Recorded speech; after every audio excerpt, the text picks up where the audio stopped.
It's been often said, and most would agree, that money doesn't buy happiness. So why are we always optimizing for money? Countries measure their progress with the growth of GDP, and companies, many of whom have revenues rivaling the GDP of entire countries, are all too often making decisions to maximize quarterly profits. But imagine a world where instead we optimize for human flourishing, where every decision a company makes is to allow its customers, employees, the community, and all of its interconnected stakeholders to thrive. In the next hour, we're going to learn about a world where this kind of thinking is alive and well today. It's been commonly said in developed countries that my generation will be the first generation that will not do better than our parents. And in a world where we're optimizing for money, this may well be true. But in a world where we're optimizing for flourishing, I'd like to believe that we still have room to grow. It was about 2 years ago that my dad and I first went to our very first Conscious Capitalism conference. And immediately we felt a deep connection not only with the tenets of conscious capitalism, but also with all of the people that were surrounding us.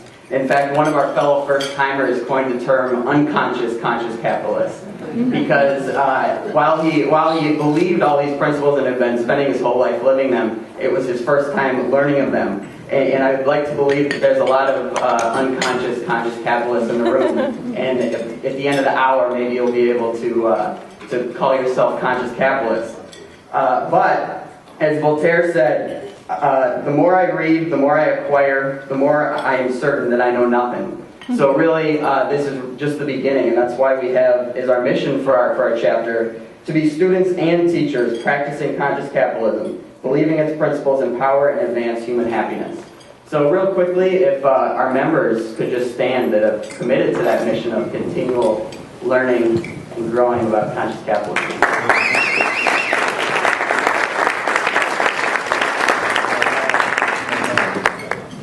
Next, I'd just like to especially recognize Jerry Doobie and Craig Watkins, if you could stand for a minute. They're a couple of our members that have just done a fantastic job helping to put all this together. I don't know where Jerry is.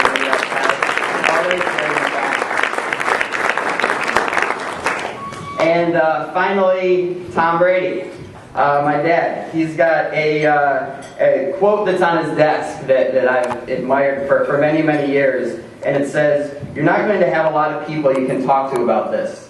There's never a crowd at the leading edge." And he's really spent the last couple of years, and especially the last 6 months, telling just about everybody in this room, I'd venture to guess, has sat down with coffee for him to talk about conscious capitalism, to talk about this meeting and where our chapter can go. So if we could just get a round of applause for his hard work.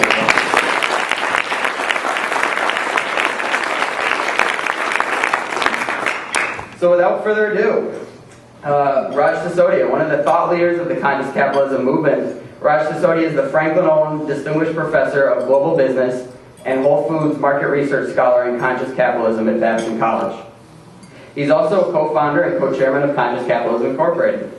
He has an MBA from Bajaj Institute of Management Studies in Bombay and a PhD in marketing from Columbia University. He's the author, with John Mackey of Whole Foods, of the New York Times and Wall Street Journal best-selling book, Conscious Capitalism, Liberating the Heroic Spirit of Business. In 2003, he was cited as one of 50 leading marketing thinkers and named the Guru Gallery by the Chartered Institute of Marketing. Bentley University honored him with the Award for Excellence in Scholarship in 2007 and the Innovation in Teaching Award in 2008. He was named one of 10 outstanding trailblazers of 2010 by Good Business International and one of the top 100 thought leaders in trustworthy business behavior by Trust Across America for 2010 and 2011. Raj has published 7 books and over 100 academic articles. His book, The Rule of Three, How Competition Shapes Markets, was a finalist for the Best Marketing Book Award from the American Marketing Association. His book, Firms of Endearment, How World-Class Companies Profit from Passion and Purpose, explains the precepts and performance implications of pursuing a conscious approach to business and was named one of the 10 best business books of 2007.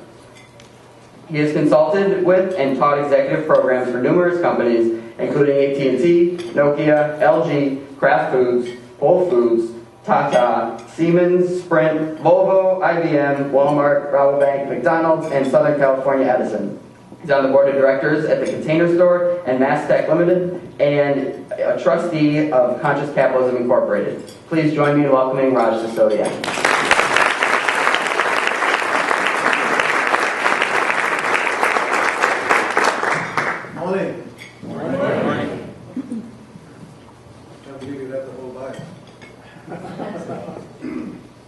Okay, let me see if I can get this. Let's see.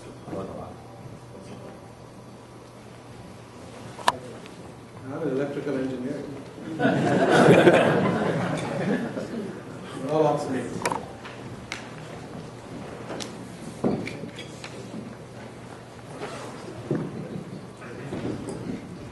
Do a test. Do a test.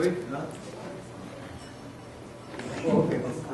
The mute button has a little power symbol on it. It says mute, but it has.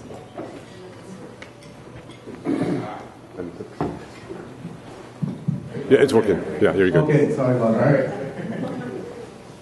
Well, again, good morning and welcome to this event. It's wonderful to see such a great turnout. Rochester is a great community, and I know it has given birth to some iconic businesses that have changed everybody's lives in the world.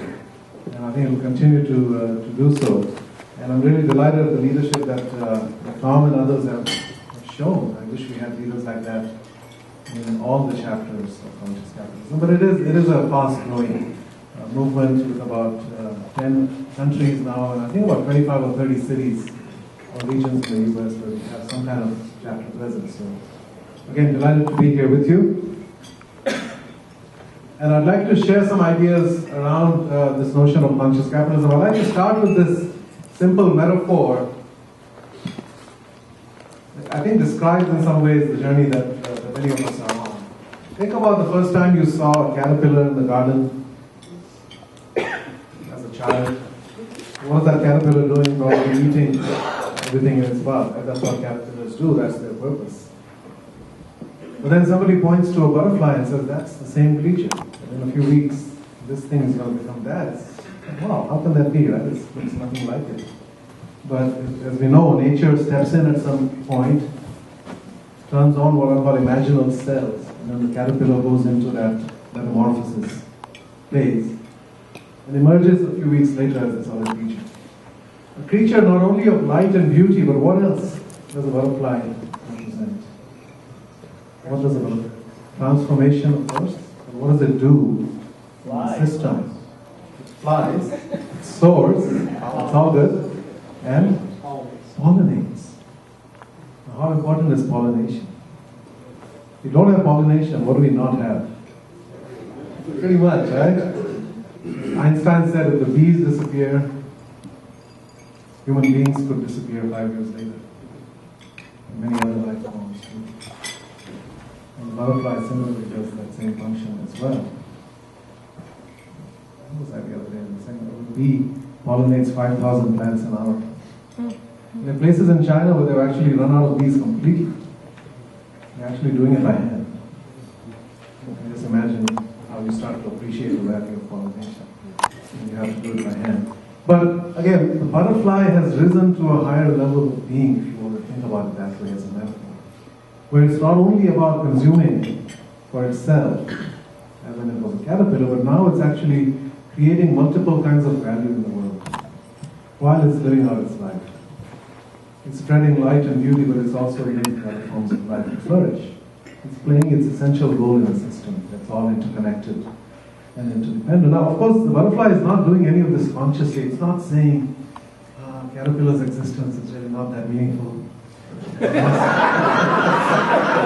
I must rise to a higher level. Right? Find a guru who can help me.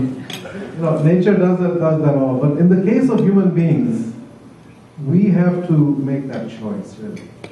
We can choose to exist as a caterpillar. We're kind of born at that level, kind of slug-like for a while.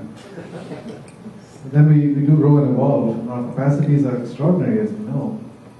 But many of us can get stuck in that sort of mental cul-de-sac, saying it's all about myself and it's all about worldly success, material possessions. And the culture kind of reinforces that. When we say it's about profit maximization, and we measure success in certain ways. Or we can rise to higher levels of consciousness. And then most of us do, of course, but the question is how far do you get? And there's really no limit to that.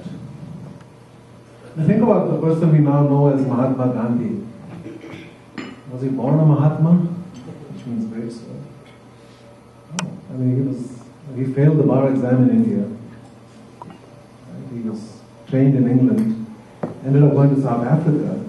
He thought there was opportunity there for him, and he did in fact become a very successful corporate lawyer there. And one night he got into the first class compartment of a train. And after midnight, at some point, he was thrown out of that train, literally thrown out of a moving train. And his bag was thrown out after him because he was in a part of the train that was for whites only. And he sat on that platform all night, middle of winter. There was no train until the morning. And that's when he awakened a little bit. And he started to see the injustice that was all around him, which he had completely chosen to ignore. He just didn't see it. He was busy making money and serving his clients. And that was the awakening, and that was the beginning of that transformation, which in the end became every bit as much of a system, every bit as radical as what we see with the butterfly. Right? Human beings are capable, we can rise to extraordinary levels of contribution and significance. If we make that choice, as Peter Kastenbaum has said, we have reached such explosive levels of freedom that we are now in charge of our own mutation. We have to decide that. And the same is true of corporations or any organization that we create as human beings. We can consign them to a level of existence which is a caterpillar level of existence, all about their own agenda, their own success and well-being. Or they too can rise to higher levels of existence, where they are also creating multiple kinds of values, spreading light and beauty and so forth in the world. And that's really what this journey is about for all of us. But before we talk about conscious capitalism, I do think it's worth spending a few minutes on the idea of capitalism itself. Now here's a system that I think most of us in this room probably have spent all of our lives being part of. And we may perhaps take it for granted. I think that's generally the case when you don't know anything else. Right? They say that fish are the last to discover water. They're swimming in. But I think it's worth stepping back and looking at what this system is and what it has done. So if you look at this chart, it shows per capita income for the last 2,000 years, as best as we can estimate, in today's dollars, inflation adjusted. And you can see that it's a surprisingly consistent and flat pattern. And for at least the last 2,000 years, per capita incomes have hovered around $500 per person per year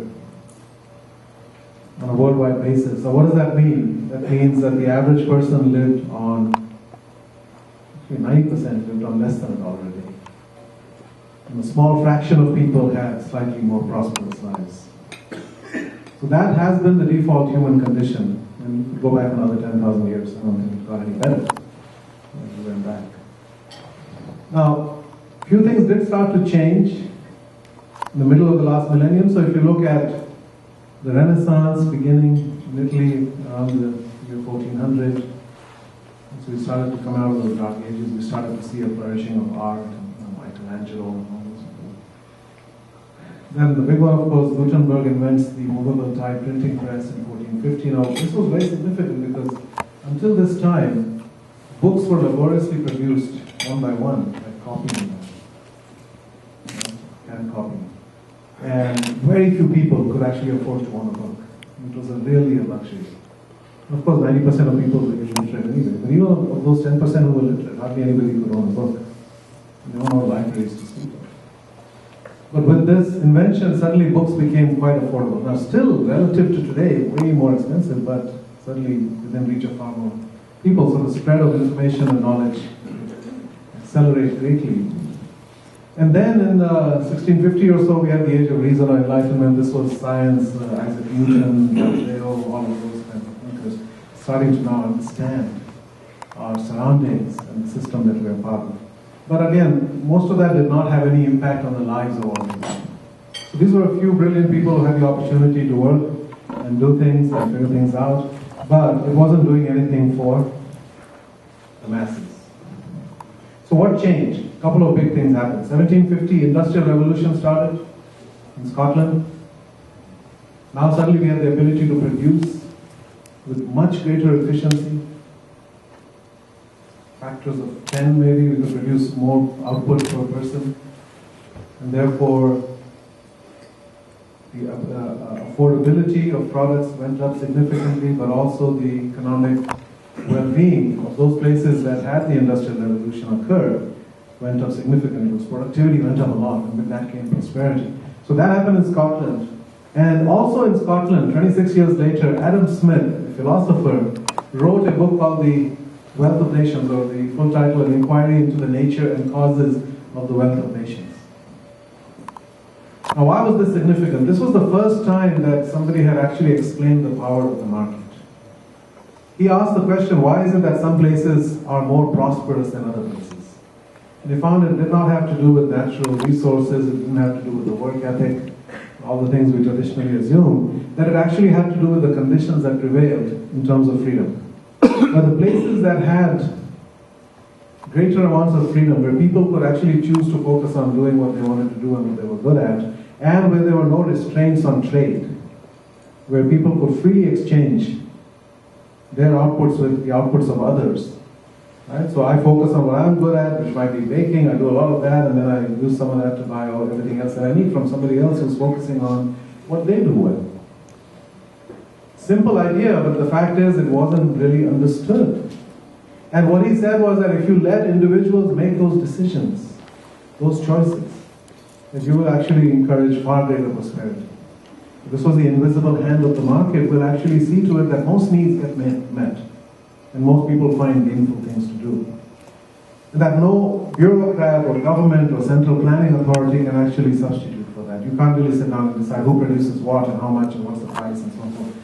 The market does that. It does that extraordinarily well. That was a very significant insight, kind of an intellectual breakthrough. Now, what happened that same year, 1776, of course, United States, Declaration of Independence, which is really an extraordinary event in world history, if you think about it. Why is it so unique? Do you know of any other country ever in human history that was founded on the basis of a set of ideas? I can't think of any. And so this was a country that was founded on the set of ideas around freedom, starting of course with religious freedom, and then political and economic freedom. The idea being that the common person was in charge of his or her own destiny, that you could rise from nothing to great heights. You could become president, you could become captain of industry, you could become an intellectual, whatever it is that you wanted to do. Mobility was extraordinarily high in this society. For most people, again, there were sections that were excluded. But the ideals were there, they were implanted. This wasn't true anywhere else in the world, historically. You were locked in by the circumstances of your birth. If you were not born into the landed gentry or the aristocracy, you were pretty much consigned to live and die a certain existence. But this society was different, and these ideals spread. People were deeply inspired. By the way, Benjamin Franklin, one of the authors of the Declaration, along with Thomas Jefferson and others, he actually was in Scotland several years before, met with Adam Smith. Adam Smith read to him chapters of his book. And some of those ideas found their way into the founding documents of this country as well. So there's a confluence of things that came together. So think about the power of those things happening, the technological breakthrough, the intellectual breakthrough, the oxygen of freedom that prevailed here. And the consequences of all of that you can see in terms of what happened in the subsequent 2 centuries. We have seen human progress at a scale which is thousands of times faster than anything we've seen historically. So in 2 short centuries, we've increased per capita incomes by 15-fold worldwide. Some countries are far better off. The United States, by some measures, 100 times better off, the average person, compared to what they used to be. To factor everything in. What else happened? Our life expectancy for most of history was 28 years, 28 to 30. Now it's risen to about 70 on a worldwide basis, 68 for men, 72 for women. 90% of us used to be illiterate, now roughly 90% are literate. Our human population crossed 1 billion for the first time in 1820. It used to be just a few hundred million for most of our time here. And now it's well over 7 billion. And so we've got that many more of us living longer and far more prosperous lives on a worldwide basis. And I think a lot of that has to do with this combination of things that came together. But capitalism, free markets, free people, is at the heart of all that. There's a great myth that capitalism is all about making a few people rich. It's about exploiting, that in order to do that, you exploit a lot of other people, the working people. And that's kind of the Marxist critique. That's criticism that other people around the world have even today. But what's the reality? If you look at the percentage of people living on less than $1.25 now, which is the World Bank standard for abject poverty, it's fallen from 90% to somewhere around 12% now. And that rate of decline has been very rapid even in the last few decades, especially as India and China have embraced some of this. What we find is that the spread of these ideas actually are the greatest poverty alleviation program you can ever have. There's nothing the UN or World Bank and others can do, or aid agencies or religious organizations or NGOs can do to spread that nearly as effectively as simply allowing free markets to flourish and creating the conditions where enterprise can occur. In fact, we're very much on this trend line that we could eliminate extreme poverty within the next few decades. Mohammed Yunus, who founded the Grameen Bank in Bangladesh, has said that his dream is that someday our children or grandchildren would have to go to a museum to see what. One day we will eradicate the last case of extreme poverty, just like we eradicated smallpox and some certain other diseases. This doesn't have to be. So we start with some beliefs about business. You know, there's a narrative about business out there in the culture. That business is about selfishness, exploitation, and greed. Have you heard that notion? Have you ever seen a movie in which the business person is the heroic figure? The guy, salt of the earth, pillar of society? No. More a pillager of society, right? I mean, that's the perception out there. And that's in this country. This is the home of global capitalism, right? Was it Woodrow Wilson who said the business of America is business? And in this country, we have extreme, corrosive views about business, and actually it's true all over the world. Ironically, the most positive views around business today in the world are in China. Okay, and they're not even practicing real capitalism. There is something else. But we have certain, and this comes from the credo that we have in the book, beliefs about business. We start with this premise, these beliefs. We hold these truths to be self-evident. Let's put it that way. That business is fundamentally good because it is based on the creation of value. If a business does not create value, can it survive? It's very simple, right? The power of the market. Well, that's not true of other institutions in society. Other governments in the world that survive for decades, even longer, even while they're not creating value, in fact, they're inflicting tremendous suffering. And that's true of other organizations as well, even some religious organizations. Business is good because it creates value. Business is ethical because it's based on voluntary exchange. This is the fundamental principle of free markets. If you and I are not better off from making an exchange, then we will not do it. Both parties have to profit from every exchange. And so if we are informed adults making voluntary exchange decisions in legal commodities, that is fundamentally ethical. True? By default, business is fundamentally ethical. Now remember, governments have coercive power. A government can put you in jail or put you to death if you do something that that government at that point in time doesn't believe to be acceptable. We saw that last week there was a judge in Egypt who sentenced 600 people to death in one day because they were connected to the Muslim Brotherhood. I mean, governments have scary amounts of power. Right? Businesses don't have that. Now, of course, the great danger is when business and government get aligned. You get that crony capitalism, where business can use the coercive power of government for its own private. I mean, that's the greatest danger actually we face. Some people call it capitalism. That's not capitalism. Nobody defends that. That's really when we talk about the 1% and the Occupy Wall Street. Most people who hate capitalism actually hate crony capitalism. Very few people will say, I have some objection against people engaging in free trade with each other. How can you object to that? Right? But that's not what we're talking about. Beyond that, we believe business is actually noble. Think about all those people living all those centuries at a subsistence level of existence. Less than $1 a day. Working 16, 18 hours every waking hour just to stay alive. And that's all they could aspire to. So almost an animalistic existence that people have had.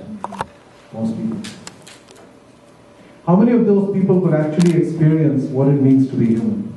What it means to be born a human? It's an extraordinary gift. We have divine capacities. How many of those people could explore art and literature and music and all the finer things that human beings are capable of? Now, I read an expression that said this planet used to be molten lava, and today it sings opera. Where does that come from? It comes from all those human capacities that get released, right, and deployed. But most people, as I said, have not been able to do that. So they really haven't been able to live a human existence on this planet. And finally, business is heroic.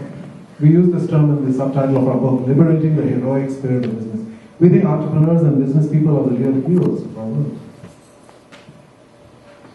Because they move us forward in ways that nobody else really does. They create extraordinary opportunities, and business has lifted people out of poverty more than any other entity. Governments cannot do that, NGOs cannot do that, religious organizations cannot systematically and sustainably lift people out of poverty. They can help in the short term. It's only business that enables that to happen in the long term.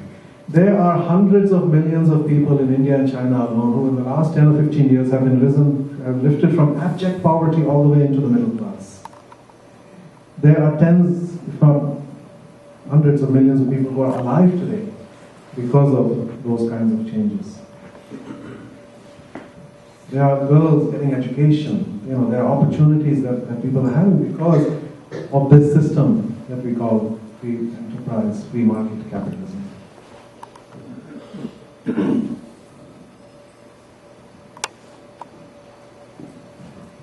So that's all the good news about business. However, we know that at this point in time we are living in a period where the level of trust that business has is extremely low. Most people are deeply cynical and distrustful about business. Have you experienced that? It's not just the economic crisis. Every few years we get something, but even otherwise, there's a long-term trend there you can see. This is Gallup's data on confidence in societal institutions. And big business has been trending downwards for about 40 years. It wasn't that high to begin with. It's really fallen to low levels. In 2008, it was 16%. That year, it was less than the US Congress. For the first time ever that has happened. US Congress has permanent tenure at the bottom spot. And yet, business fell below that. It's risen again a little bit, and US Congress is back down there, but can't give us much comfort to know that this is how most people perceive larger companies, publicly traded companies. Now it's interesting that same list, if you look at the 16 or 17 societal institutions that are evaluated every year, number one most trusted institution is the military, 85% of Americans. Number two is small business, at about 65 or so. So that's interesting, right? Every big business was once a small business. What happens as you become larger, become publicly traded? Do you have to lose the public confidence even as you become a public company? That seems to be what's happening. I don't think it's inevitable, but it certainly does happen. We have to figure out why that is. And does it matter? This kind of cynicism and distrust, it actually affects not only the people who work in those companies and the shareholders, etc., but actually affects all of society. Would you agree? So if we have 88% of people cynical and distrustful and disengaged and disconnected and so forth, how many of those people can come up with great breakthrough ideas? How many of them can be creative and innovative? How many of them can really care about people through their work? They could, but how many of them would? In those circumstances, when they're operating from that place, they will not do that, right? And the fact is that if we are to continue to progress on this planet, there's still 3 billion people living on less than $3 a day. I mean, there's a lot to be done. This is not mission accomplished, okay? We have a long way to go. If we are to continue to do that, we can't do it in the same way that we've done it in the last 100 years, 200 years. Because if we do that, we'll destroy ourselves. You know that. Right? So the old way of delivering prosperity and well-being worked for its time and place will not work in the future. We simply don't have those resources, we don't have that luxury. We need radical innovation. Are we going to get it? And this is what our largest and most capable organizations in the world are facing, this kind of reality. So the question that we want to ask is, why has this happened? Before we can understand what we can do about it. We think it's really a twofold answer. The world has changed dramatically. Almost everything has changed a lot, especially in the last few decades. We'll talk about that. And we human beings have evolved rapidly.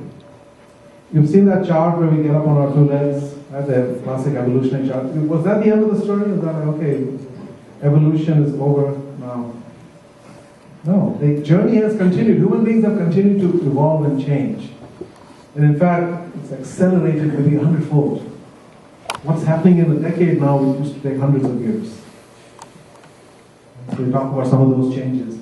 And the fact is, businesses simply haven't adapted to this new world. It's like we have an operating system that was created in the industrial age using the military as the organizing metaphor for business. How do we organize, how do we motivate, how do we manage, how do we lead? It's a little bit out of date. We need one of those updates. iTunes will send you an update every 4 days. Maybe we need one every 100 years or so, right? We need a new operating system. So what has changed? I want to take you back to 1 year in particular, 1989. Anybody remember what happened in 1989? Berlin Wall. What happened to Berlin Wall? Torn down. Torn down. Why? Because communism failed and the Soviet Union crumbled. Soviet Union crumbled a little later, I think. This came first, right? The people wanted it down. People wanted it down. It's a craving for freedom. Yes. Right? Now, did anybody predict this? No. I don't know of a single expert in the world in geopolitics who would have said in 1988 or even earlier in 1989 that this is imminent. President Reagan said, Mr. Gorbachev, tear down that wall. He didn't really expect that to happen. Nor did Mr. Gorbachev actually do it. Right? So this was an extraordinary event. I mean, think about, many of us grew up in the context of the Cold War. Remember the Cold War? Nuclear shelters and mutually assured destruction. 50 times over we could destroy ourselves. And that was a whole different world that we lived in. I was told that people of my generation, if you see a button on the wall somewhere, you're afraid to press it because you think something somewhere might blow up. You really grew up with a lot of fear. And kids nowadays, you see a button, the first thing you do is you press it. It was a very different world. This was the defining debate of the 20th century between competing ideologies of how human society should exist. Freedom, on the one hand, capitalism and democracy. Right? And on the other hand, socialism, communism, government ownership of everything, etc. And the world pretty much had to line up on one side or the other. You were with us or you were against us. Black or white, nothing in between. And then suddenly, that debate was over. Pretty much universal consensus. Western liberal democracy is the best way that we know for human societies to organize. Now we can look at variations now. We can talk about what kind of free market, what kind of free people. We can have shades of gray now where we just have black and white. Now this was preceded a few months earlier, if you remember, by these events in China. Remember Tiananmen Square? Now this was deeply inspiring. If you remember watching this on TV, this was mind-blowing actually. I still get goosebumps when I think about that moment because we grew up with this sense of Red China and Mao and Cultural Revolution and this extraordinarily repressive, shrouded in secrecy society. And now here you have these young kids who are facing the tanks, again crying out for freedom. I mean, it was an amazing thing. I remember that very well because we were in the hospital when our first son was being born, that very day, June 1st, 1989. And after about 10 hours of labor, I was getting tired.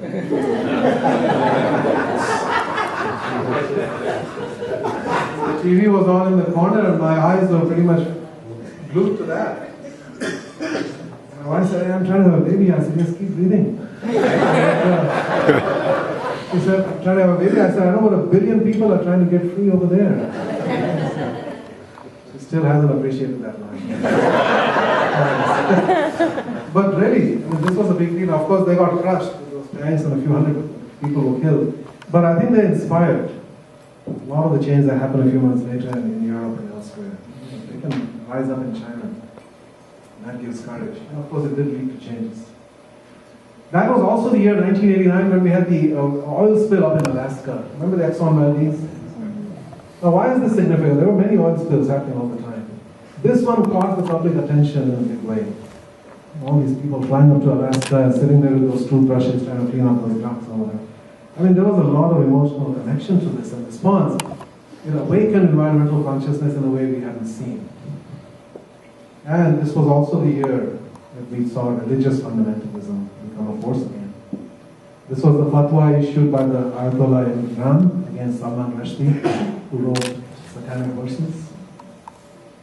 10 people were killed around the world, including 2 of his translators. He went into hiding for 10 years. This was the emergence, as I said, of religious fundamentalism, which had not been a factor really for a long time. We had become a more secular. We still fought wars, but we fought them over other things, not religious wars. But now that has become a factor again, as we know. So a lot changed in 1989, and we're not done yet. This is also a big change that happened that year, less noted at the time. In 1989, the United States crossed a demographic tipping point. For the first time, we had more adults over the age of 40 than below. The median age crossed this threshold of 40. Why is 40 significant? What do we refer to? What happens? 40 marks the passage to midlife. What happens at midlife? Crisis, yeah. I'm still waiting for mine. But there is a crisis actually. A crisis of what? A crisis of meaning, a crisis of purpose, kind of an existential question. What is my life really about? Is this what the rest of my life is also going to be? Just multiply by 2. How come I'm not as happy as I thought I would be? I've achieved some of the things that I thought I wanted to have. The car, the house, the dog, whatever. Right, so there's a real questioning around meaning and purpose that happens. And this is very predictable actually. If you look at the literature on developmental psychology as we go through the seasons of life, there are changes that happen. Now, when the culture as a whole is going through that, when the median age crosses 40, today that median age is 44 for the United States of adults. It's already risen 4 more years. In fact, for white Americans, it's close to 50 now, median age. The rest of society is a little bit less. In Western Europe, it's already in the high 40s. In places like Japan, it's well into the 50s. One of the oldest societies in the world. Why does this happen? Birth rates have been falling since 1970. Birth control pill got invented then. Birth rates fell about 0.5 in 1 year after that. And industrialization, urbanization, rising incomes, etc. All the factors that correlate. When I was growing up in India, the birth rate was 6.5. Today it's 2.5. So this is a worldwide phenomenon. People are living longer, and there are fewer babies, therefore median age goes up. And this will continue to be the case. So we will have more and more societies where more and more people are at the stage of life where they're all about meaning and purpose and legacy and interconnectedness and interdependence and volunteering for causes that have nothing to do with self-interest. Mothers in Minnesota who spend every minute thinking about teenage trafficking in Thailand. Why? It has nothing to do with their self-interest, and yet it has everything to do with them as human beings. They really care. Right? And this is something, as I said, we're going to see. This will show up with our All of our stakeholders, our customers, our employees, our community members, citizens, etc., are all experiencing this. We call the psychological center of gravity, median age plus minus 5 years. That's what defines the sweet spots in any given society. We're still in 1989. So this guy invented something in 1989 that changed the lives of everybody in this room, and in fact almost everybody on this planet. More so than any other single invention has in the last 100 years. Who is he and what did he do? Tim Berners-Lee, Internet or? World Wide Web. Internet was World Wide Web. So Tim Berners-Lee, a British citizen sitting in Swiss laboratory CERN, invents this whole thing called the World Wide Web. All this terminology, HTTP and URL and www, and all of that came out of his head. Gobbledygook at the time, and now it's very normal. Right? But this did change the world, true?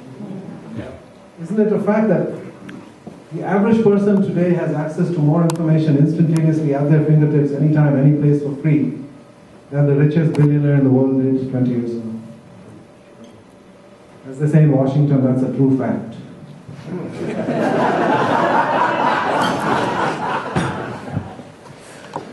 Facts and the left. But really, this has changed everything. It has created a world of information egalitarianism, information democracy, and almost total transparency. We used to say knowledge is power. And we used to know a lot more about customers than customers knew about us. But today, average citizens are armed with nuclear arsenals of power. Mm-hmm. They've got all the information they could possibly need and want. There's no question I can ask in any room, in any place in the world that I don't get an answer back.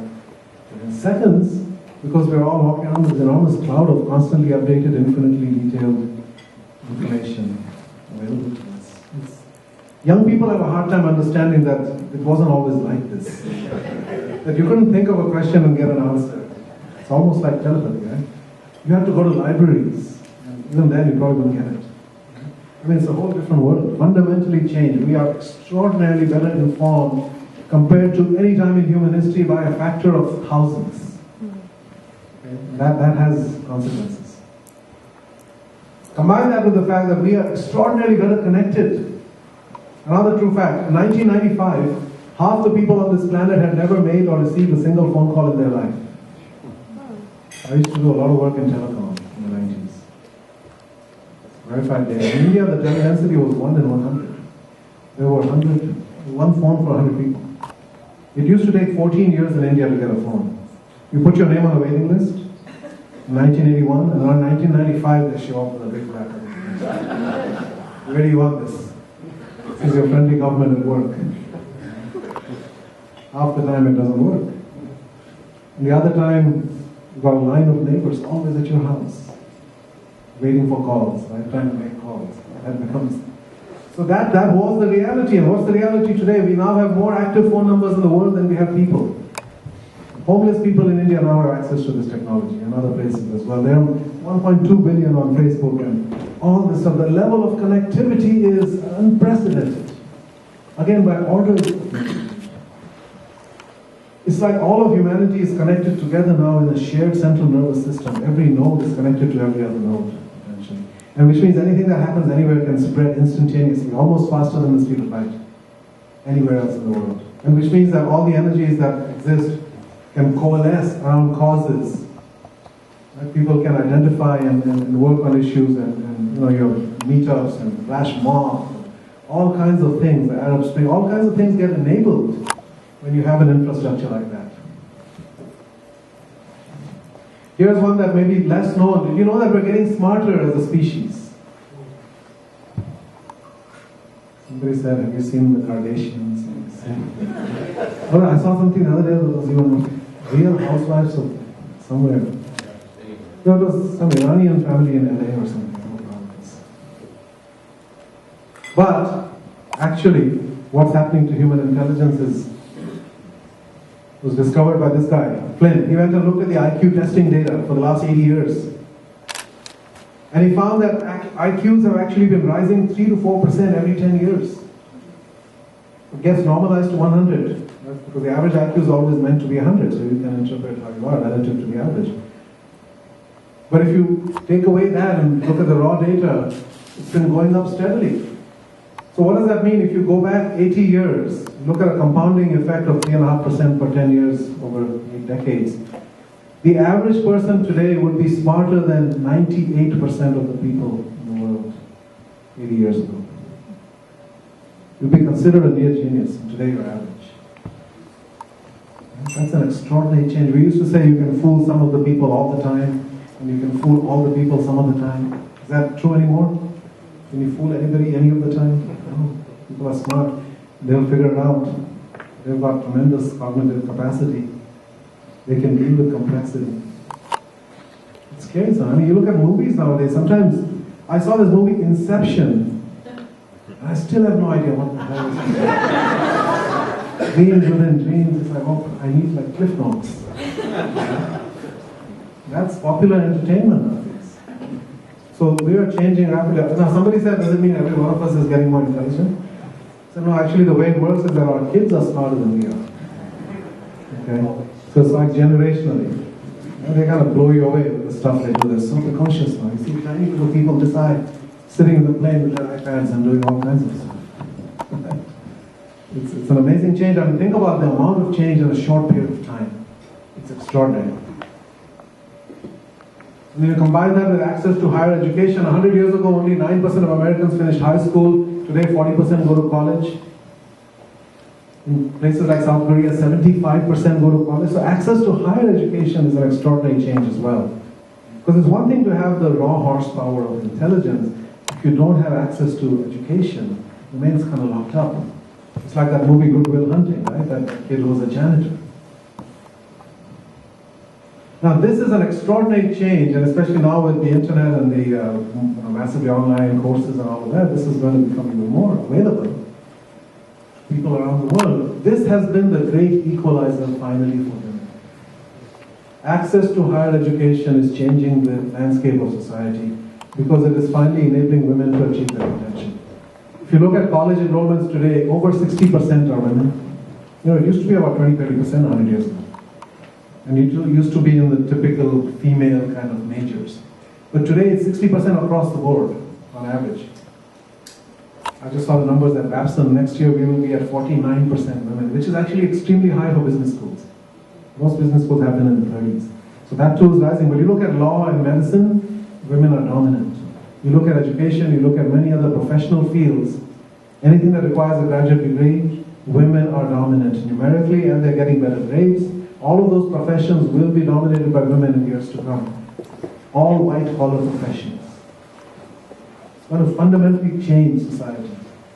And women will be in positions of leadership as well. We actually already have more women in the workforce in the United States than we have men. We crossed that threshold 2 years ago. But increasingly women are rising to positions of power. We have 25 now running Fortune 500 companies. That's still not a lot percentage-wise. But 20 years ago there was only one. So the growth rate is pretty good. Right? It was Catherine Graham of the Washington Post company. And her father had started it. That's why she became CEO. And now we have General Motors, and you've got IBM, and you've got DuPont, and you've got Kraft, and you've got all kinds of big companies. But the big difference is that the women who show up in leadership today are actually authentically leading as women, as who they are. They're not men dressed in women's clothing.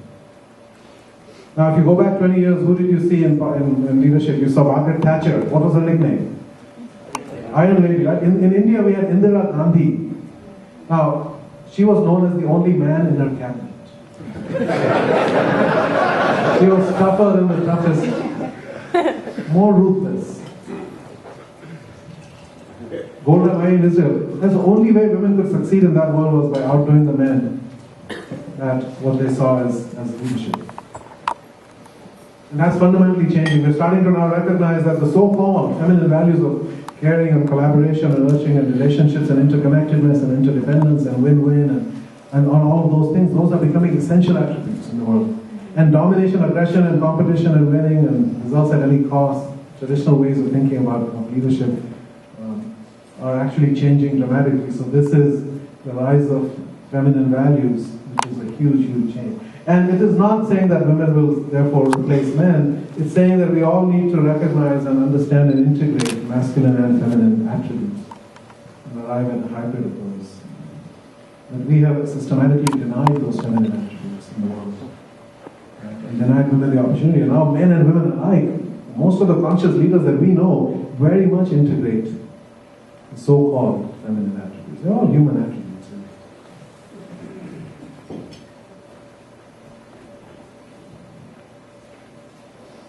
Okay, I should try to wind up very shortly. Last change here, we are becoming more conscious. What does that mean? We are waking up. You know, the entire human journey on this planet is one of gradually awakening our consciousness. Seeing the whole picture, recognizing right from wrong, understanding all of the consequences of our actions. When we do that, things that were acceptable in the past are no longer acceptable because we see all of the impacts that exist out there. Things that we did 150 years ago, we had slavery in this country, but not only this country, many other countries. In fact, every human civilization all the way back has had some form of slavery. Today, we cannot imagine that. 100 years ago, women did not have the right to vote. Hardly anywhere on this planet. The United States was 1920. 75 years ago, we still had colonialism. 50 years ago, we still had segregation. 30 years ago, we had all kinds of environmental and animal abuse and child labor and all these things that were acceptable. 20 years ago, we still had apartheid in South Africa. 2 years ago, we still had don't ask, don't tell. In the military, these are all examples of barriers or existing ways of thinking that are changing rapidly because of our rising consciousness. Once we become aware of things, then we start to change what we think is acceptable and not acceptable. We are also becoming more peaceful. Steven Pinker has a book called The Better Angels of Our Nature that shows we're living in the most peaceful time in human history. By orders of magnitude, fewer of us are being killed in wars and by murderers and by terrorists. When I moved to New York in the 80s, there were 4,000 murders a year. Now it's down to about 350. It's a big change in a short time. So all of these things coming together, as Lincoln said, the dogmas of the quiet past are inadequate to the stormy present. As our case is new, we must think anew and act anew. So what will it take for companies to flourish in the future? And that's the essence of what we are discovering through this journey. Whole Foods is an example of that. I won't get into detail too much. We write a lot about this obviously in the book. But what makes this company different from a traditional business? Of course, Wegmans is here. Wegmans is very much like this too. If you look at traditional. By the way, their original name was Safer Way. Okay? Safer Way. Safer Way. And I just read today's USA Today. I picked up in the hotel. Safer Way. Last year, employee percentage change. Safeway, 19% of their employees were fired last year. 19.3%. And the stock price is up 43.9%. That's one way to increase shareholder value. It's not the only way, fortunately. Safer way. So they start with the sense of higher purpose. Why do we exist? Why do we need to exist? This was really about recognizing that what you put into your body makes a difference to your health, the health of the food system, the health of the planet. So that's really their passion. Giving people access to higher quality food, improving their health, educating them about it, changing the system. Second is the idea of interdependence. We're all part of this interconnected, interdependent system. Everything that we do affects everybody else in that system. Suppliers, customers, employees, investors, communities, farmers, investors, etc. We're all interconnected, and therefore the well-being of each is tied in with the well-being of the others. And so we have to manage and lead in a way that actually enables the simultaneous flourishing of all. We cannot exploit some of those for the benefit of others, laying off people so that we can make more money for shareholders, right? Or squeezing suppliers so that our margins are better. You can't treat some as a means and others as an end. Everybody is an end. Everybody matters. Their well-being is inherently important. And you can see some of these other things. Not exorbitant executive compensation. That ratio, by the way, on average 400 to 1 between highest pay and median pay or average pay. At the typical company, it's 19 to 1. Walmart last year was 1200 to 1. And we can see all the other stuff. So this illustrates the four simple tenets of not just capitalism. Starts with higher purpose. It's about the integration of all of the stakeholders together so that you create win-win-win-win-win across all of them. It's about conscious leadership that's based upon mentoring, motivating, developing, inspiring, about serving. It's not about command and control, it's not about power, it's not about personal enrichment, it's not about ego. Why do you become a leader? You become a leader in order to serve and to bring about something in the world. And it's about a culture that is based on what we call tactile culture, which is trust and authenticity and love and care and transparency and integrity, etc. Those are some factors. Okay, so these kind of answer the question, why are we in business? What do? We create value for everybody. Who are the people, who are they authentically as human beings, and how do we operate? How do we do things around here? Okay, examples, Southwest Airlines, well-known example of a purposeful airline. Google, of course, extraordinary example of a high-purpose business. REI, Recreation Equipment Incorporated, we connect people with nature. This is how the stakeholder interdependence can work. You can see how it becomes a virtuous cycle when you start to do all these things. The important thing to note about this is that this clock cannot run backwards. You can't say that I'm going to start here making a lot of money, and by doing that then I'm going to do all these other things. It doesn't work like that. Okay? That's the outcome. That's not the starting point. If you make that your purpose, then you will actually fail over time. Because you're destroying the very things that create value to begin with. I'll wrap up in 5 minutes, I promise. I do want to touch upon this point. This notion of building a business on love and care instead of fear and stress. This is what the founders of Hope started with when they started the business. It seemed like an odd question to ask. What does love have to do with business? It's weird. The fact is, we're in a culture where most people are not engaged in their work. This is Gallup's data, right? 50% or more people are actually not engaged. They don't really care. 20% actually hate their work. Less than 30% care. That's the world that we live in. There's a huge cost to that. That's why we have something in our culture called Thank God It's Friday. We don't even question that. It's like life is to be lived outside of work on weekends and evenings. What does that mean? We party, it means we get drunk, we do it again on Saturday, and then Sunday rolls around, and then what? Another real statistic here. Heart attacks are highest on Monday morning. You know this? There are 2 studies that show this. Okay? I can't make up anything because you're going to look it up now. There are 2 studies. 20%. It's called gallows humor. People laugh when they hear this, but it's sad. Right? 20% increase in heart attacks Monday morning. Our work is literally killing us. It's not the murderers and terrorists. It's our work that's killing us. Does it have to be that way? 88% of Americans work for companies that they feel don't care about them, go home to build. Freud said love and work are the cornerstones of our humanness. This is what it means to be human. Why can't we combine the two? Why do we have to say leave your humanity and all that carrying stuff at the door? This is only business, it's not personal. It's the most personal thing there is. Okay? Anything that's not personal is not worth it. You have to embed your personality into work. So in our research, some years ago, we looked at companies that were actually built on a foundation of love and care, where all their stakeholders really love these businesses and vice versa. That was the book called Terms of Endearment. The new edition just came out a couple of months ago. We have 28 public companies in there. You can see financial performance is not bad. In fact, it's 14-1 over a 15-year period. Philip Morris. World a better place because of Philip Morris? The Circuit City didn't kill very many people. They died. But Philip Morris, 6 million people this year, 1 billion people this century will die from tobacco. How can you say that's a great business? Great for the world. Fannie Mae was in there. The fact is, if you look at financial performance, those companies which are picked on the basis of financial performance don't even deliver on financial performance. These companies don't try to maximize terms of endearment, and yet they make a lot more money.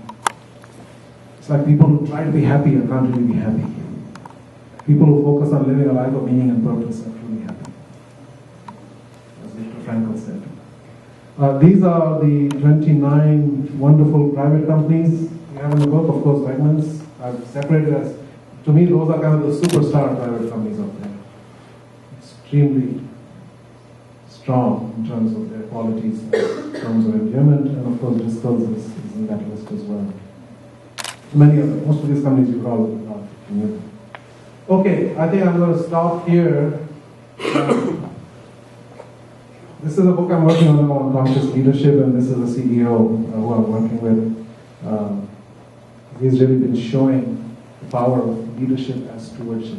When you truly care about people as human beings, truly human leadership. That's the kind of leadership I think conscious leadership really ultimately is. And I'll just end on this note. Bob was at a wedding some years ago. He runs an industrial manufacturing business in the Midwest, Barry Wayne, about $2 billion, 60 different manufacturing businesses, most of them small to mid-size. The kind of businesses that have steadily been dying and leaving America. We don't see a lot of that anymore. And he has taken these businesses that were on the verge of extinction and turned them around dramatically, operationally as well as, more importantly, in terms of the culture, by truly creating a culture of caring. Truly human leadership, caring about people as human beings, and measuring success by the way we touch the lives of people. That's how he's done it. And the epiphany for him was when he was at a wedding one day for his daughter, the daughter of a very good friend of his. And as the father is walking her down the aisle, and then at the end he hands her off to the groom, and they say what they say, Bob is thinking, I know what my friend is thinking. He's thinking that this is our precious child. We've done everything we can for her. We enable her to achieve her potential and realize her dreams. And now we are entrusting you with that sacred responsibility that you will do the same. And as he thought about it, he said, everybody who comes to work for us is somebody's precious child. And why do we not have that same sense of obligation? If my friend's daughter came to work at our business, wouldn't I make sure that, why wouldn't I do that for everybody? Why can't we create a culture in which that is what we do? So I think that's ultimately what this is. So let me just stop here. Thank you very much for your time and attention, and we look forward to the conversation.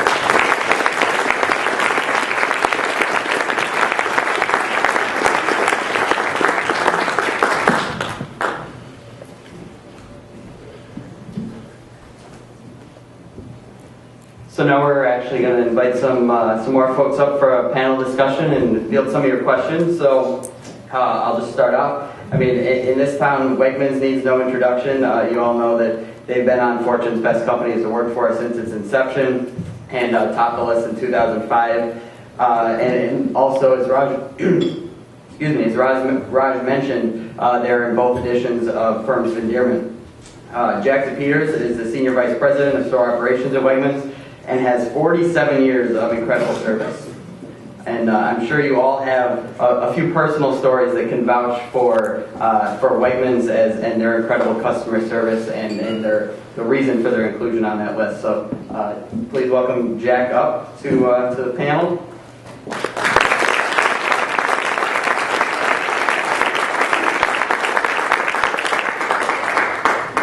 And also, we have Doug Ronan from Driscoll's. Driscoll's is the world's largest distributor of fresh strawberries, blueberries, raspberries, and blackberries. They're a fourth-generation, family-owned and operated company and use only the natural breeding methods to create plant varieties to produce only the finest berries. Their mission is to continually delight berry consumers. Driscoll's conventional and organic strawberries, blueberries, raspberries, and blackberries are grown by independent farmers around the globe and are available year-round. Doug joined Driscoll's as Vice President of Marketing in August 2008. In this role, he leads the Watsonville, California-based team responsible for consumer communications, innovation, and global brand building. Doug brings an extensive background in digital and loyalty marketing, as well as brand management experience. Prior to joining Driscoll's, Doug held senior marketing roles with Russell Investment Group, Expedia, Nestle, and the Pillsbury Company. This included responsibility for luxury travel at Expedia and the U.S. marketing efforts for Haagen-Dazs. Originally from Canada, he has an MBA from McMaster University and undergraduate degrees from Queen's University.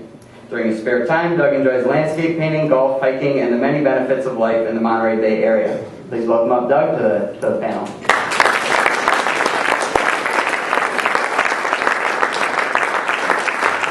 And of course, Raj as well will be up here to field your questions. I was hoping maybe Jack and Doug, if you could just start talking a little bit about how your kind of relationship blossomed. I know we learned a lot about stakeholder integration and kind of those kind of relationships, so if you could tell us a little bit about that.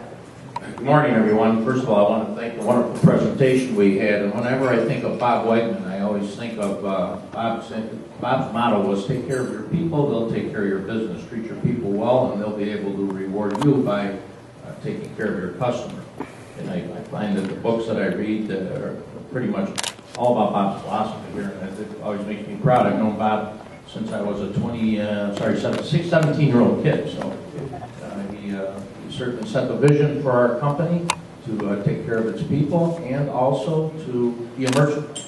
Now, where a merchant comes into play, Bob said as a merchant, his philosophy on being a merchant was to bring something different to the market, to his customer, that no one else could do. That would allow him to make that customer more loyal and to reward us with a fair profit. We are in business, we do have to make some money. When I think of our good partners, I always think of that. Bob always strove to work with our best partners who had the same family values that we had. Now, certainly we work with a lot of vendors. We probably have over 1,000 vendors that we do business with. But when it comes to partners, we choose them much differently. We choose them much more carefully. Driscoll is a great example of that. They are family-based. They take our people out to their farms almost yearly, our produce people, and I think we have some great Vikings produce people here. They take those people out to their farms. They help educate our people so they can come back and help our customers make meals easier. That's what we do. We, on the other hand, have worked with the Driscoll family. We had one of their children in working with us for a year and a half to help learn our side of the business so that the collaboration becomes much stronger between us, because there's always fun issues that happen in life every day, right? Not every day is every day is a fun day, but not all the time. So there are things that have to happen, and by being closer to our partners that are family driven. Now, Wegmans certainly is a value-based company. We're driven off of family values. We're much different than we have a value in being private. And I don't mean amnesty for me, I don't take anything away from any public companies, but we certainly do things differently. We can do a lot of things. We don't try to get a lot of credit for a lot of what we do. We certainly are stewards of the earth. We are stewards of our customers and our employees, but we don't think to run around and brag about a lot of that. We have about 45,000 employees we employ. Most of them are local, started here in Rochester, a lot of them. We are the first place for many of Rochester's children to work. We have the largest number of high school children working for us in Rochester. And we hope that we teach them our family values, and we hire for our family values. We hire in the process something we call hiring the best. We changed it maybe 6 years ago. We used to hire, like most, just try to get as many people in as we could. We've changed our philosophy to hire around our family values. It allows us to have a much lower turnover rate, and we get the performance and the skills of the people that we need to do the jobs to help our customers. So that's a little bit about what we do. We certainly strive to work with local partners, and again, Driscoll has been a great partner of ours. Thank you, Jack. I appreciate the opportunity to be here with the group today. A little bit about Driscoll, kind of building on the opening kind of comments. We're a 100-year-old company. There were 4 founding families. Our CEO is 3rd generation. We have kids.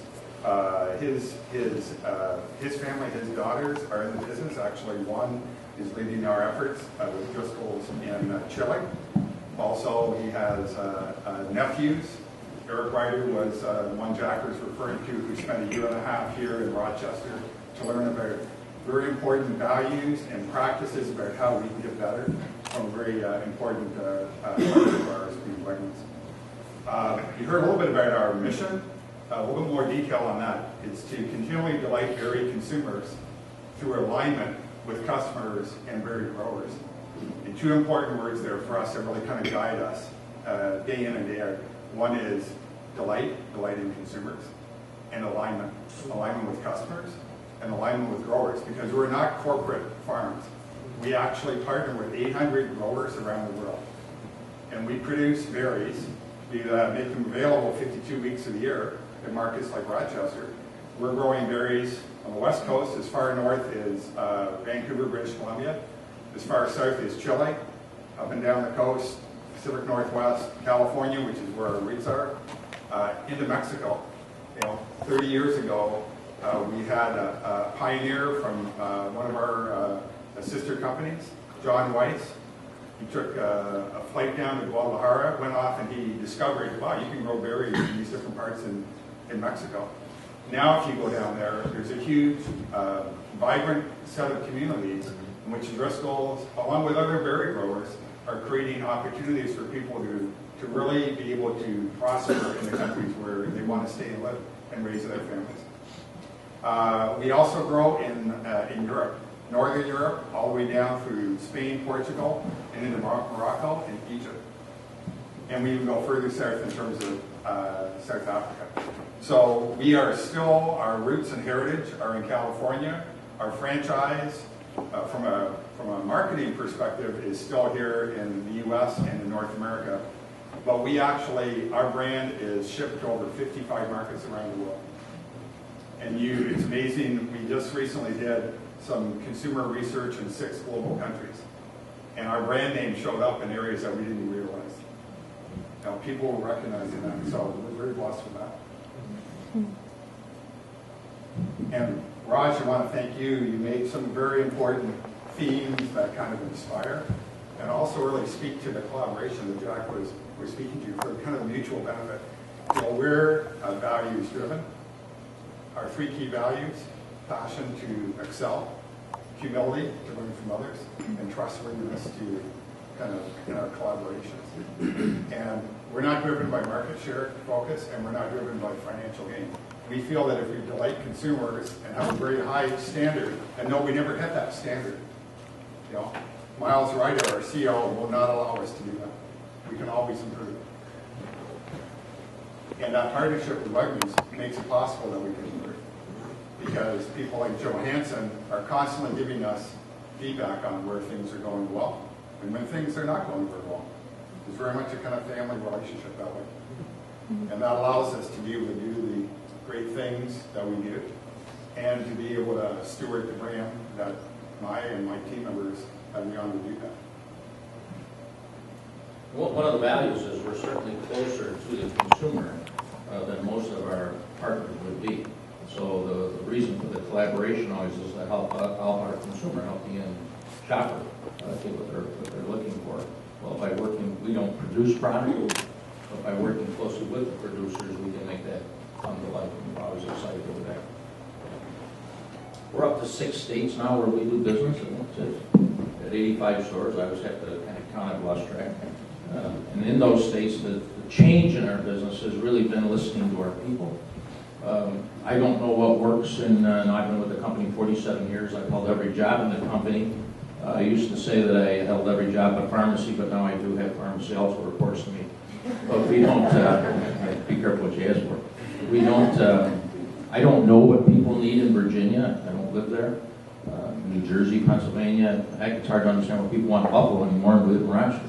So the change in our company is when the company was founded, or when I started the company in 1960, but there were only 15 stores, and it was very easy for Bob Wegman to explain the values to us and what our mission was. Today, we're a two-way communication company. We have to hear from our people. So we are very active in two-way communication, hearing back what is, they're the one, Danny always does a wonderful job at orientation. He takes it, and Raj talked about the military system that our business has been built on in the United States. Bob Wegman was a Marine in World War II. He certainly came back with that same philosophy, and if you've ever been a Marine, that's one of the tougher of the groups. And Danny turned the situation around, saying the employee knows most about our customers, so we have to listen to them. So under Danny's tutelage, we've become much more of a two-way communicating company, and because we're across 6 or 7 states, which I don't think I've ever dreamed we would be in. So that is a big difference in how our company operates today. Yes, and I'll just invite Raj up, and if there's any questions from the audience, feel free to speak up. And if you guys could repeat the question for people that can't hear. I gotta stand up. You may sit. No. So I have two questions. One is, what does being a family business provide for you strategically that being public wouldn't? And the second is, what would you all recommend and want from a conscious capitalism chapter like us? What should we be doing to promote youth? Let me see if I can answer the first question regarding the benefits of being family owned, because earlier in my career I worked with very large and very strong organizations that were publicly traded. And so I have a point of reference in terms of, as a brand steward and manager in Pillsbury and Haagen-Dazs, how is that, similar or different than now Driscoll's? Similar from the point of view of an incredible focus on kind of quality and delighting whoever their target consumer is. Interesting, Haagen-Dazs was a family-owned business that ended up being, the family didn't want to continue in the business, so they sought out an organization, being Pillsbury, to take over stewardship of the brand. But while there were similarities in terms of that focus on delight, but it was in, fresh berries. It's interesting, my daughter, Olivia, she's 20 years. She said, Dad, this is great. First it was super premium ice cream, now it's berries. If you go work for another dessert company, you're going to around there. But I think that the biggest difference is we're not in a family situation, two things. Number one, the financial discussions are very much longer term. How do we invest for the next 5 years in an area that's going to satisfy the key stakeholders, the most important one being the consumers? The demand for berries is growing at a phenomenal rate, driven in part by that aging population and more income allowing people to now be buying berries 52 weeks of the year. It's no longer a seasonal category. The other thing that's really important is they bring learning and experience that goes back 10, 15, 20, 30, 50 years. They're not turning over their organization in that same way. And it's interesting, for us to develop a new variety of strawberries and bring it to market, it takes 7 years. So you need that experience from the founding families to be able to make sure that you're going down a path that's going to be successful 7 years from now. I want to add a little more to the family side. We're a fourth generation family business, and I think the most exciting thing for me is that family values don't change. And I think that's a big difference. If the family values remain the same, it's much easier for our people to understand the vision, what they have to do every day. If you change the vision all over because, it's popular to do one thing on an investment situation today and not tomorrow, it confuses your people. We've been very blessed to have the same message. It does allow us to take a much longer look at our business. We don't make reactions. We've never had a layoff. I think Raj mentioned somebody did pretty well because they laid a lot of people off one year. We've certainly done things where we've had to close operations or change store operations or close our facility at our distribution centers, but we've never laid those people off. We've worked hard to find a place within our business. I'm not sure that would be rewarded real well because we carry extra labor. My labor rates are extremely high compared to any other, even Whole Foods. I've got them beat by a slug. Our labor rates are very high, but that would not be rewarded, certainly investment issue. And I think we're able to do things differently with our people because we're not under a constraint. So I would only work for a family organization, and I think I'm pretty lucky. I could just add, I do think that having family values be part of the organizational DNA is important. Even if the family is no longer there, even if the company goes public and there might be some family presence, you see a number of companies that are like that, public companies, but there still is some family presence there. The fact is that not all families are equally blessed in terms of successors, next generations. And sometimes, so the dangers are two, that within a family context, it's kind of, leadership is inherited and not necessarily justified or earned. That's one thing that can happen. But the other thing that can happen is that if you bring in so-called professional managers into a family business, and if they don't imbue the real values and the essence of what this business is about, and if they don't inherently live that, Then there's a phenomenon we call reversion to the mean, where you sort of make it like any other company in that industry. You know, sort of have a standard operating formula. You know, it's a supermarket, this is how supermarkets are run, that kind of thing. And so you lose that special character of that business by bringing in the wrong kind of, not all professional managers will do that. If you have the right kind of leader with the right passion and a sense of shared purpose and values with that business, then it can continue to operate with those values, even though technically there's not a family person at the head. And vice versa. I've known family businesses that have been led astray by a generation within the family that just doesn't get it. And they're brought up in privilege and whatever else it might be. So.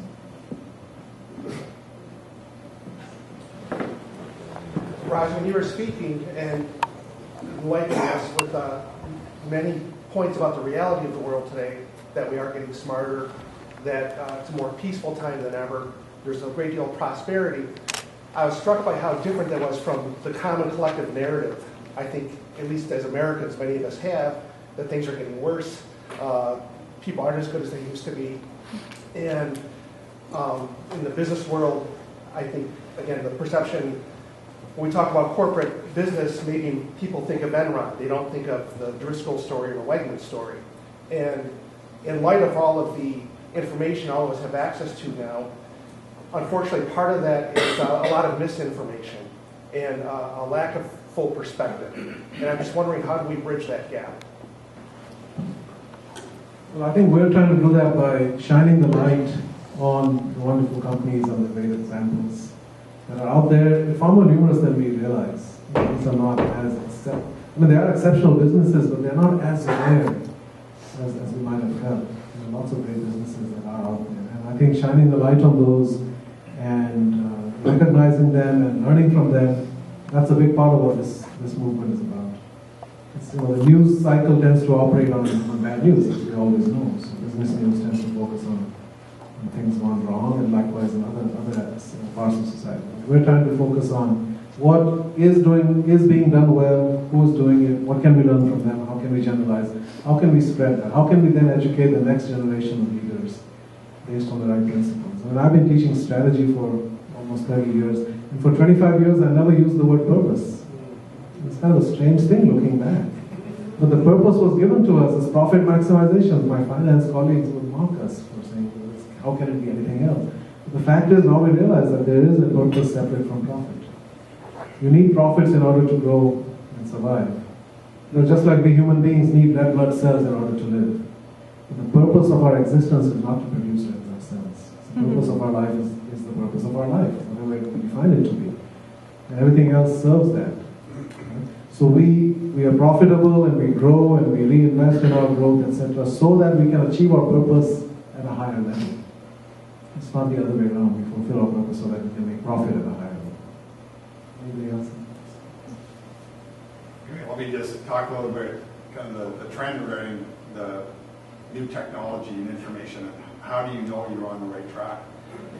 One of the discussions we had at Driscoll's was, well, how do we know we're delighting very consumers? The current mechanism of getting that feedback was very slow and not very complete. And the partnership with the Wegmans team started, and actually in their core markets, we have an online panel of consumers. There's actually over 5,000 Wegmans shoppers who give us feedback on their individual berry experience, and they give a code on each of the clamshells. I mean, it's unique to that clamshell. And we can take technology and trace it back to the ranch where the berries were grown. And then we share with Joe and say, hey, we're doing really well here, but well, the raspberries this past couple of weeks have not been performing very well. And so it's the voice of the Wegmans shopper, our berry consumer coming back, is allowing us to kind of verify, are we on track? Where do we need to improve? Is it a particular growing region? Is it a particular berry? How do we think about those opportunities? And that really came through the partnership, because we wouldn't have got to the solution if Wegmans didn't want to partner with us, because it was through their shopper collaboration that seed of the idea began. One other interesting one about partnerships is as we go forward and things change, the organics has become extremely important. And we understand, and it's an interesting thing about organics, they also bridge the income level. we often thought organics would first reach to the highest of income people, and it would take a while before it got its way through the whole system. Prices were high, production was low. But that's not what we're finding. Some of our lower income stores are producing some of the highest points of penetration. And we believe that it's purely driven now by families, especially families with children, are very interested in organics. There's certainly, like Rochester, there's no secrets. You can go online and find anything you want, how an item's made, what it's, how much fertilizer it takes, or artificial fertilizer. So we've had to partner with local growers where we are actually investing in them because there's not enough organic supply. So we're investing in those growers. I don't know if you've seen some of the scoop house technology we're building out on our farm. We have our own organic farm.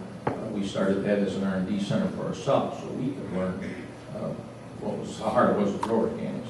So we're partnering with two large produce growers, one in Pennsylvania, one in New York, to actually invest in their hoop houses to help us get more organic product year round. So I think as things change, we always think about fit. What does the customer want? How are we going to fit that? What are we going to bring? But you have to almost, today the customer really comes first in telling you what they need, and it's our job to try to figure out how we get it. Now, in some cases, I think we can follow our customers from 2 steps ahead, right? So that's what we try to do a little bit.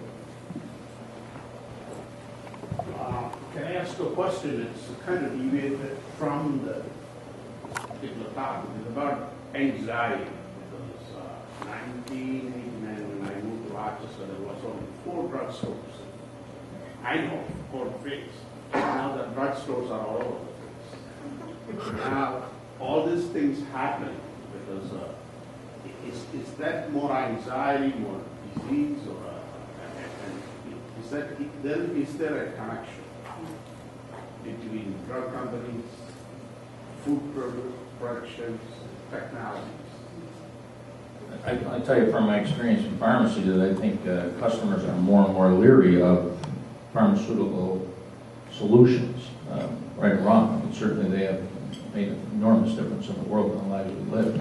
I think pretty soon at 30 they're going to have everybody on cholesterol pills because it's cheaper to do a pill than have open heart surgery.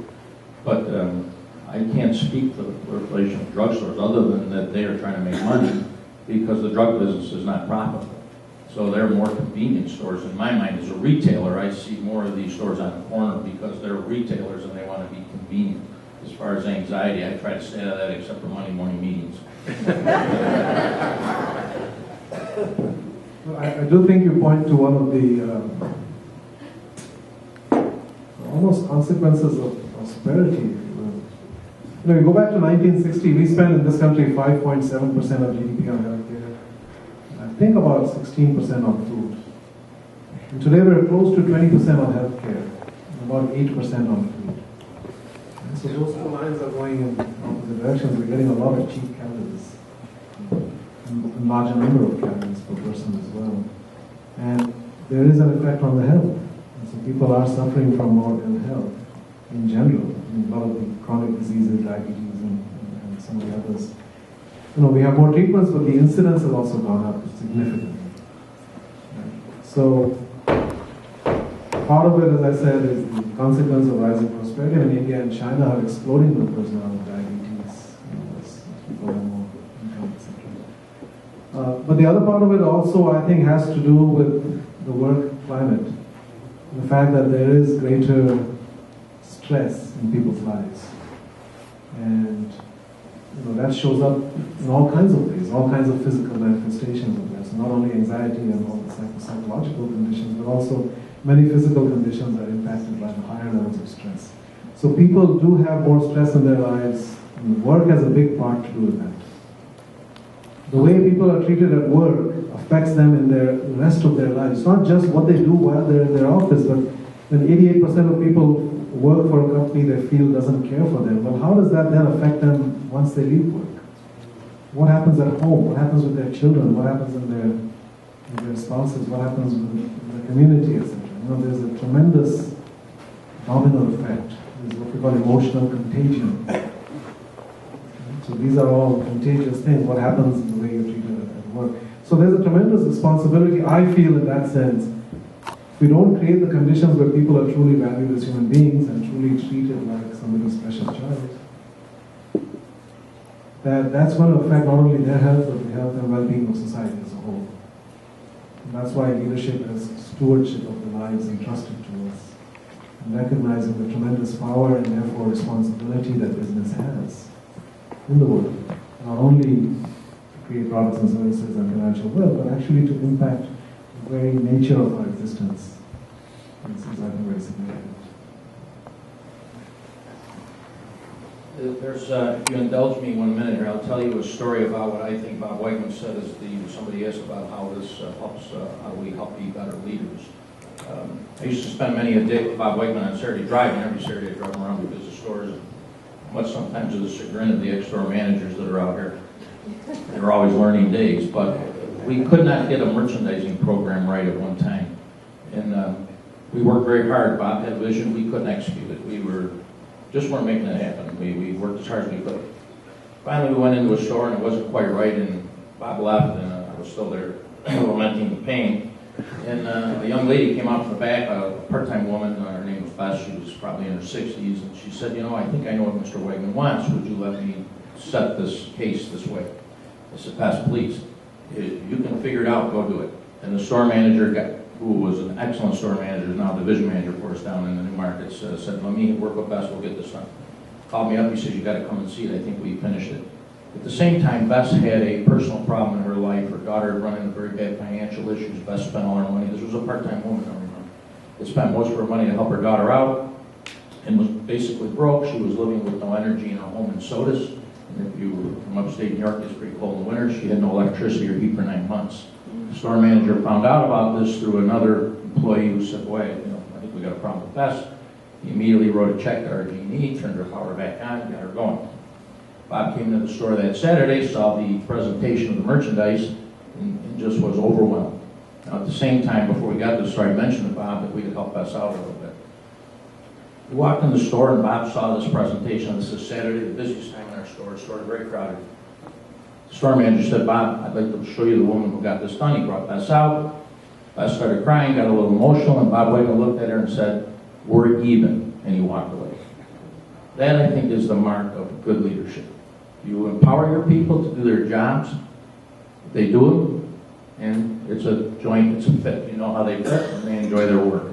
And that is how the vision of Wegmans, I think, carries forward to all its people.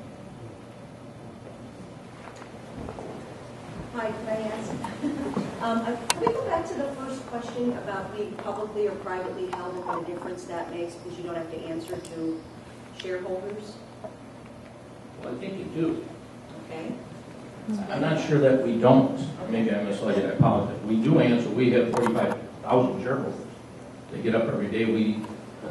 One thing Bob said, you have to have high standards. You can't confuse high standards with caring. We're a business. Right? You have to have high standards to produce the best as any business would, whether they're public, private.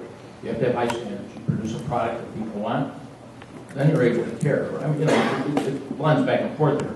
But certainly you have to have high standards. We certainly care about our shareholders, because if we can't provide a good life for our shareholders, we're, as Bob said, and Danny and Colleen and Nicole, them all, they all have the same vision, that we have to take care of our people, we take care of our people, we take care of our customers. I don't think that's any different if you're in a public company. I know the Google company pretty well. I'm friends with their HR, head of their HR. They will tell the story that they take care of their people, do a great job. Now, they're always amazed because they have a much higher margin than Wegmans does, and they can do things like free food and bring your dog to work and all that good stuff because their people excited. We can't do that, but we have to operate, we have to do what we can do on our margin to take care of our people.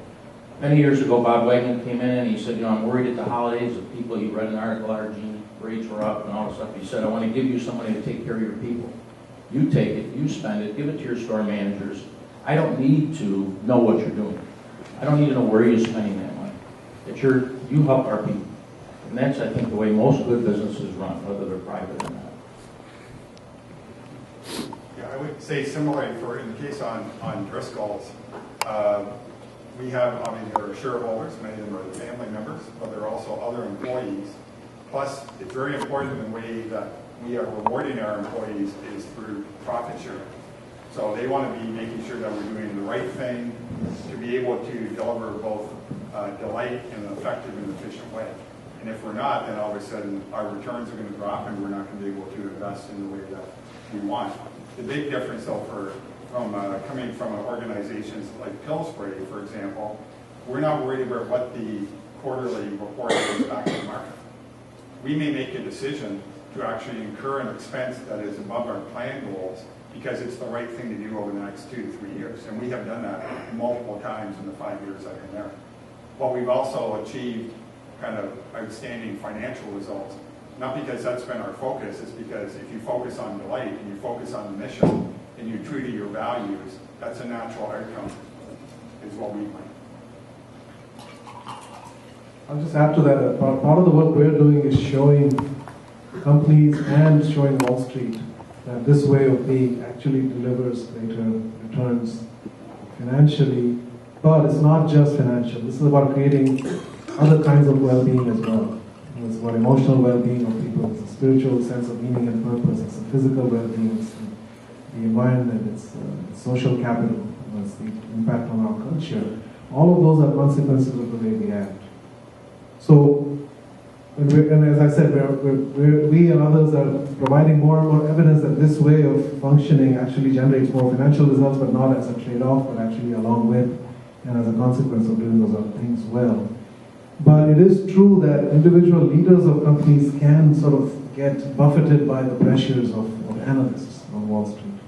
And that's where you need strong leaders. You need leaders with the courage of their convictions who say, you know what, don't apply the standard spreadsheet that you have for this industry to us. Here's how we operate, here's how we create value, and we're going to do the right things, whether you think it's the right thing or not. And Costco is a good example, right? They get tremendous pressure from Wall Street to say, why do you only take 16% or whatever markup they take? Secondly, why do you pay your people so much higher than the industry? They used to pay double of Walmart and 60% higher than Sam's Club. And they provide tremendous health benefits to everybody. And Jim Senegal said, listen, we take care of our people, we have very low employee turnover, we have tremendous productivity, our sales per employee are 3 times higher than Walmart. Even though we can afford to pay a lot more, right, when you're generating a lot more productivity out of that as well. And that happens because people care, because they're experienced, it's high productivity, they're empowered. So it all works together in a virtuous cycle. But you have to have that strength of conviction and the ability to stand up, and you also have to be selective about investors. Who do you invite to be long-term investors in your company? And by the way, there's no such thing as a short-term investor. That's almost an oxymoron. Short-term investor is actually a speculator. You actually don't need to treat them as a stakeholder. But yeah, long-term investors, very much, there's an ongoing communication. They understand the philosophy, they understand the value creation system that you have, and they don't want you to mess with that either. Interesting story, when Whole Foods was down to $8 when the Great Recession started in 2008. From a high of 70, they fell to 8. And they thought some of the institutional investors would be worried. Went to T. Rowe Price, and T. Rowe Price said, don't worry about it. We know what you guys are about. The market is overreacting. And the stock went back to 100 within a couple of years. So sticking to it, John Mackey, when I talked to him at the depth of that recession, he said, I don't know what the market is freaking out about. We're the same company. You'll be back. Don't worry about it. So again, not being driven by that is important, but it's hard to do. Not very many leaders are able to stand up to that pressure. We have many excellent business schools in the Rochester region.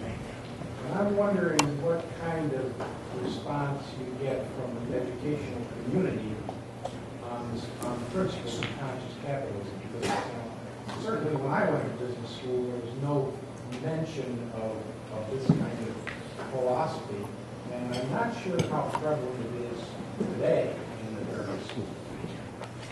Yeah, I would have to say that what we've discovered is that universities in general, faculty, business schools, actually are very risk averse, and they tend to follow what works rather than leading the way in terms of suggesting new approaches. It's like if you can show that something works in practice, then we have a lot of people who are actively trying to figure out how to make it work in theory. Right? And we're still at the early stages of that journey. Not to mock my own profession. But many business schools are still dominated by the dogma of shareholder wealth maximization, agency theory, Milton Friedman's dictum. I mean, all of those things have become like gospel. And especially Rochester. Rochester is a Chicago school. University of Rochester is very much in that image. And so it's become a significant challenge to convince those folks that actually that is a disservice to business. That business is not a math problem, that you maximize any one thing. In any interconnected, interdependent system, if you look to maximize one thing, you will harm the system. It is about optimizing the flourishing of the whole.